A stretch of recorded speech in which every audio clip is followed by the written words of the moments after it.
Bonjour à tous. Pfizergate, y a-t-il déjà des suites à l'audience de Liège à laquelle j'étais le 17 mai dernier? Ben oui, à ma surprise, ça va plus vite que prévu. Parce qu'il y a des communications nouvelles des avocats d'Ursula von der Leyen et vous allez voir, ils sont pas sereins du tout, du tout, du tout. Ça perd son sang-froid. Pareil du côté du parquet européen. Nouvelles informations, même nouvelle stratégie. Pas serein du tout. Eux qui pensaient enterrer l'affaire comme ça, hop, vendredi dernier, la mettre dans un tiroir. Pas du tout. Alors évidemment, une affaire aussi lourde ne se règle pas en 3 semaines devant la justice, ça on s'y attend, mais ça avance fortement et nous, vous savez qu'on travaille avec des personnes juristes très spécialisées pour essayer de massifier, vous permettre à toutes les personnes qui s'estiment victimes de pouvoir se joindre également comme partie civile à ces plaintes. Nous, on aura joué le rôle de brise-glace pour la France après la plainte, en ayant porté plainte nous-mêmes il y a un an, après la plainte du Belge, l'excellent Frédéric Baldan. Est-ce que la justice est suspendue? Pas du tout. Hein. Nous, on doit remettre nos conclusions comme partie civile avant le 15 juillet, les mises en cause avant le 15 septembre. Évidemment que ça avance. Et vous savez que si Ursula von der Leyen tombe, c'est déjà très très bien, mais le but c'est que ça endommage l'image de l'Union européenne pour faire tomber l'Union européenne, ce qui est notre vrai but, le Frexit. C'est le but de la liste que je mène pour les européennes du 9 juin. L'Europe, ça suffit. La liste de rassemblement de souverainistes et de résistants pour le Frexit, des libertés, la paix, et ce combat contre la corruption pour notre santé. Après toutes les actions et combats qu'on mène, nous, depuis des années de manière concrète. Et pour les suspendus, pour la vérité, pour la justice. C'est très cohérent. On est un peu seul comme liste et comme mouvement politique à le faire? Bah oui. Ça fait des années qu'on est seul à agir. Ça nous oblige encore plus. Ça nous donne encore plus de responsabilités. Alors, je vais vous expliquer de manière très concrète tout ça dans cette vidéo. N'hésitez pas à la partager. Pour ça, à vous abonner ou réabonner à cette chaîne YouTube par un petit clic en dessous. C'est un clic, c'est gratuit. Vous êtes abonné à la chaîne. Ça aide énormément à la diffusion de la vidéo. Et en ce moment, pendant cette campagne des Européennes, à contrer la censure organisée par la Commission européenne sur des réseaux sociaux comme le nôtre. Merci, bravo à vous. Vous savez qu'un commentaire, un pouce en l'air, ça aide aussi, mais s'abonner à la chaîne, c'est ce qui est le plus utile et le plus efficace. Par ailleurs, nos rendez-vous alors. Ce vendredi 24 mai 19h, on est en direct sur cette chaîne. Je prends toutes vos questions en direct et regarde toute l'actualité française, mondiale, les européennes et tout le reste que vous voulez sans tabou, sans interdit, en direct. Soyez là, 19h sur cette chaîne ce vendredi 24 mai. Et nos meetings de campagne. Alors, je suis à Bordeaux ce samedi 25 mai à 18h avec Myriam Palomba. Grand meeting, il y a un monde fou, dépêchez-vous de vous inscrire, c'est en lien sous la vidéo en description, c'est ouvert à tous, bien sûr, adhérents comme non-adhérents, comme à chaque fois. Pareil, le mercredi 29 mai, je suis en Alsace, à Kinsheim, avec Jean-Frédéric Poisson et Pierre-Yves Rougeron, qui est sur la liste du Cercle Aristote. Inscription sous la vidéo en description, ça part vite, inscrivez-vous vite.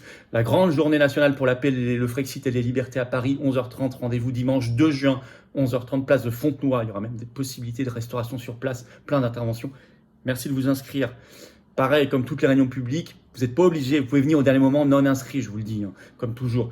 Mais c'est mieux de vous inscrire pour nous aider à organiser. Et enfin, n'oubliez pas, mercredi 5 juin, dans le Nord, à Seclin, à 19h, inscription sous la vidéo en description, il y aura Jean-Frédéric Poisson, Marc Doyer, Myriam Palomba, ça va être un très grand moment.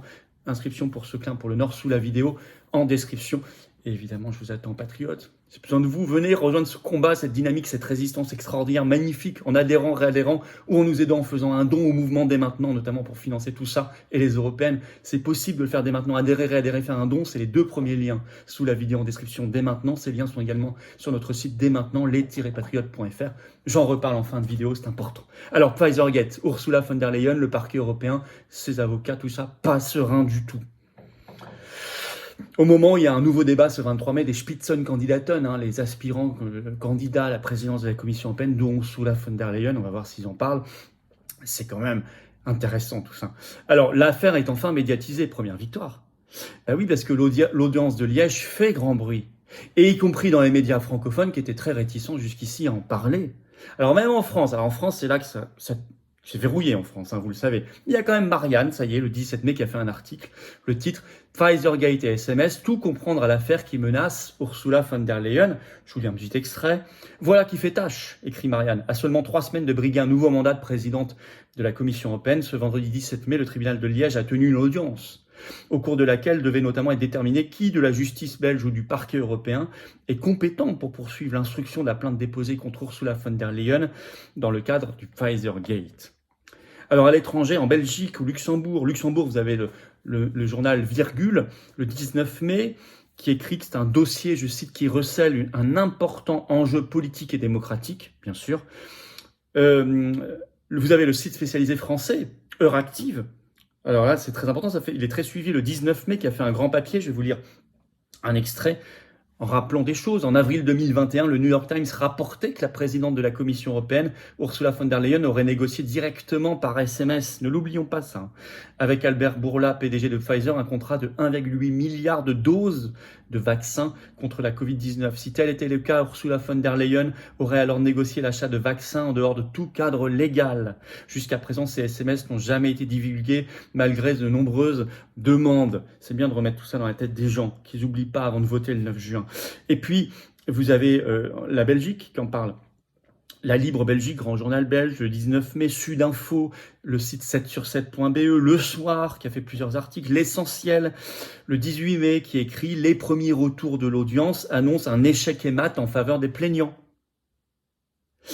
Et même la télé belge, ce 21 mai, a diffusé une partie de la conférence de presse tenue le 18 mai entre Maître Prota, l'excellente avocate, et le premier plaignant belge, Frédéric Baldan. Ils ont diffusé à la télé belge une partie, ce 21 mai, de la conférence de presse. En Italie, La Verità, le journal, le 19 mai, publie cet article « Ursula von der Leyen ne peut pas invoquer l'immunité ». Ça aussi, ces avocats pensaient que ça allait être vite réglé, évidemment, l'immunité. C'est pas si simple que ça, et notamment parce qu'il y a eu, j'étais là, intervention très pertinente en ce sens, du juge d'instruction belge, Freinet. Alors, vous allez voir, les avocats d'Ursula von der Leyen ne sont pas sereins du tout dans ce contexte. On voit un article du Soir qui rapporte leur communiqué de presse le 19 mai.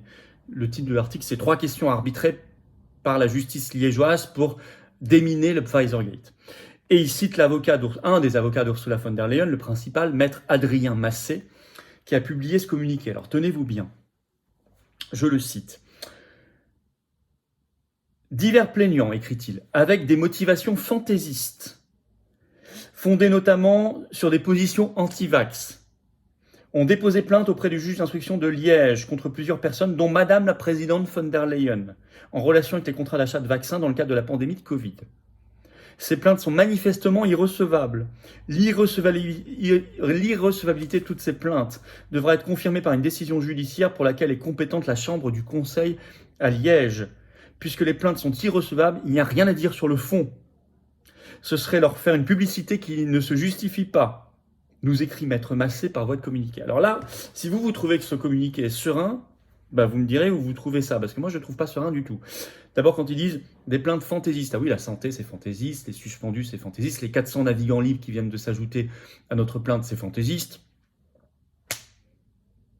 l'argent public c'est fantaisiste, les soupçons de corruption c'est fantaisiste. Alors ils disent c'est irrecevable. Ah bon, l'avocat sait avant la justice que c'est irrecevable. Et donc de quel droit ce serait irrecevable ? La justice n'existe pas pour Madame la présidente von der Leyen, Madame la Kaiserin, l'impératrice, la reine d'Europe. Ensuite, on va même pas besoin de parler du fond parce que ce serait faire de la publicité. Donc, ils ne comptent pas répondre sur le fond. 35 milliards d'euros de contrats, des injections, tout ça. Bon, pour moi, c'est pas du tout serein, tout ça. Hyper sénère même. D'ailleurs, le journal allemand, parce que je parlais de la presse, mais il y a aussi l'Allemagne, Berliner Zeitung, c'est pas rien, le 21 mai qui publie tout un dossier là-dessus, et qui écrit « Ursula von der Leyen doit continuer à trembler », c'est le titre. Le tribunal reporte l'audition de Pfizer en écrivant « Est-ce vraiment une bonne nouvelle pour Ursula von der Leyen ?» Bien sûr que non, c'est pas une bonne nouvelle. Parce qu'elle pensait, je vous l'avais dit dès le vendredi soir dans le direct, dans le compte-rendu, elle pensait, ses avocats ou le parquet européen pensaient faire une boule de papier avec tout ça et le mettre à la corbeille. Non. D'ailleurs, le parquet européen, justement, change de stratégie, n'est pas serein et accuse l'État belge. Incroyable. Comme ça marche pas, ils tentent autre chose. Alors ils ont fait un communiqué aussi le 17 mai. Le titre « Enquête sur l'acquisition de vaccins contre le Covid-19, clarification ». Alors je vais vous lire un extrait, c'est très intéressant à plusieurs points de vue. Je lis le parquet européen.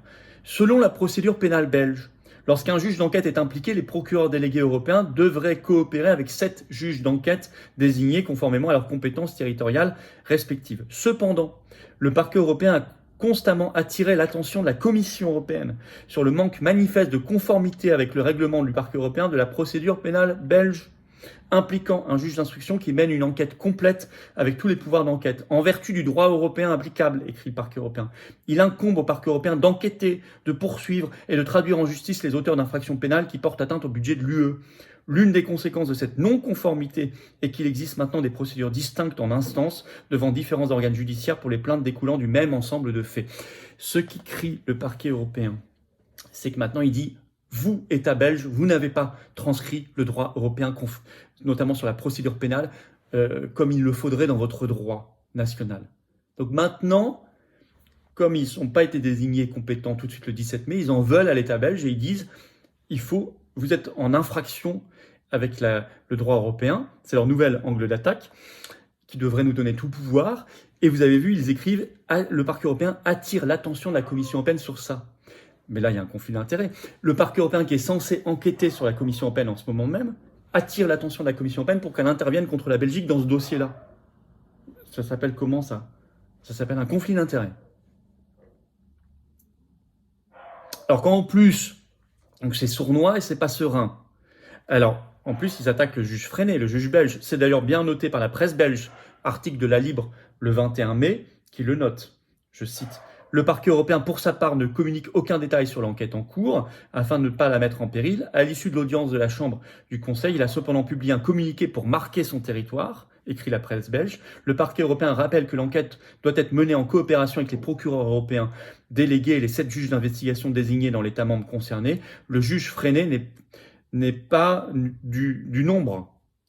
L'enquête qu'il mène seul de son propre chef n'est, selon le parquet européen, pas conforme à la législation européenne établissant le parquet européen. Donc ils s'en prennent directement au juge d'instruction belge. Bah, les masques tombent. Alors en plus, quand vous apprenez, moi j'ai regardé complètement, allez voir sur la chaîne YouTube BAM, BAM is back, je crois que ça s'appelle, la conférence de presse tenue le 18 mai par Maître Prota et Frédéric Baldan, où dedans, Frédéric Baldan dit que le parquet européen a dit « les victimes c'est du vent ». Bah franchement... Voilà. Et en plus, il nous explique dans cette conférence de presse, Maître Prota et Frédéric Baldan, qu'ils ont été malmenés par le parquet européen quand ils sont allés directement sur place pour récupérer leur dossier s'il existe, et que le parquet européen leur a même envoyé la police. Et que tout ça a été consigné. Hein. Donc si vous voulez, on voit bien qu'il y a... Enfin, c'est incroyable de savoir tout ça, quoi. Alors la suite, c'est que nous, on va travailler avec des gens qui sont très spécialisés, il ne faut pas faire n'importe quoi. Mais dans les jours qui viennent, sur l'aide aux victimes pour se joindre à la plainte, je vous en avais parlé dès vendredi soir, ce sera sûrement un petit vadémécum tout simplement sur notre site, hein, pour aider ceux qui s'estiment victimes. Mais ça y est, déjà se sont joints donc, ces derniers jours, formidables, à la plainte originelle, les navigants libres, ces 400 personnes. On les connaît bien puisque beaucoup venaient à nos manifestations et une ou deux fois d'ailleurs des représentants avaient pris la parole. Et ils seront toujours les bienvenus. Voilà, donc il ne faut rien lâcher en conclusion. L'Union européenne, c'est la corruption, possiblement. Ursula von der Leyen, c'est bien sûr une figure à faire tomber, mais c'est un visage qui incarne ce que nous combattons. Et ce que nous combattons, c'est ce système oligarchique, c'est l'Union européenne. Ce sont toutes les structures supranationales qu'il faut quitter. C'est ce que dit notre liste aux européennes du 9 juin. L'Europe, ça suffit, que j'ai l'honneur de mener. Frexit, liberté, paix, lutte contre la corruption, seuls à se battre concrètement depuis des années sur cette affaire, avec les patriotes, bien sûr. Évidemment, seuls constitués partie civile ici. Nos bulletins de vote seront bien sûr dans tous les bureaux de vote, en métropole, outre-mer, à l'étranger, pour ceux qui me posent la question, le jour J, donc le 9 juin ou le 8 pour certains de nos compatriotes d'outre-mer, même si vous ne les avez pas dans vos enveloppes avant, ils seront là-bas présents, sur place. Alors le RN a parlé sur Twitter de plainte parasite. Certains de leurs eurodéputés ont mis ça. C'est parce qu'ils sont aigris, jaloux, parce qu'ils n'ont rien fait. Enfin, c'est honteux de dire ça. Tout le monde devrait être à nos côtés, aux côtés des victimes, des plaignants dans cette affaire, au nom de la vérité et de la justice. Merci de partager cette vidéo. Pour ça, de vous abonner ou réabonner à cette chaîne YouTube. C'est un petit clic en dessous, c'est très important. Vous trouverez également tous les liens pour nos futurs meetings des Européennes sous la vidéo en description. Date par date, ville par ville, c'est ouvert à tous, adhérents comme non-adhérents. Merci de vous inscrire. Ce samedi 25 mai, notamment 18h, Bordeaux. Voilà. Inscrivez-vous. Puis tout le reste, vous verrez, il y en a d'autres dans les jours qui viennent. Pensez à vous inscrire. Puis ce direct du vendredi 24 mai à 19h sur cette chaîne, soyez là. Je découvrirai toutes vos questions en direct et on regarde toute l'actualité française et mondiale en direct ensemble. Abonnez-vous à la chaîne, petit clic en dessous, ça aide énormément. C'est très important. Et puis je vous attends, patriotes. Il faut adhérer, réadhérer ou faire un don au mouvement, il faut venir. Il faut avoir cette carte orange d'espérance si vous êtes adhérent, réadhérent. Un engagement comme ça, juste comme ça, si vous le souhaitez, un soutien, ou un engagement plus important et on vous sollicitera, on vous proposera des actions, du rassemblement, de rencontrer des gens qui pensent comme vous près de chez vous. C'est ça, être adhérent ou réadhérent aux Patriotes, si votre adhésion n'est plus à jour. Faire un don au mouvement, ça aide à financer les européennes, ses actions en justice, enfin tout le reste, quoi. Nos manifs, toutes nos actions concrètes. Parce que nous, on fait. Faut pas que parler, on fait. Puis ça coûte. On n'a pas les millions, les milliards, les banques, les médias du système. Ah non, certainement pas, on les a contre nous. Mais on fait, on a le cœur, les convictions. Alors adhérer, comment on fait? C'est le premier lien sous la vidéo en description. Ce lien, je l'ai mis également en commentaire épinglé. Une petite fiche maintenant sur l'écran et dans quelques secondes, un lien sur l'écran. Vous choisissez faire un don au mouvement, c'est le deuxième lien sous la vidéo en description. Et on a tous ces liens également, bien sûr, sur notre site les-patriotes.fr, facilement accessible. Tout ça, c'est défiscalisé de vos impôts 2 tiers. Ça fait baisser concrètement, massivement vos impôts que d'adhérer, réadhérer ou donner. Profitez-en, plutôt que de donner ça au fisc à Macron. Bravo aux donateurs, aux réadhérents, bienvenue aux nouveaux adhérents patriotes. Vive la France!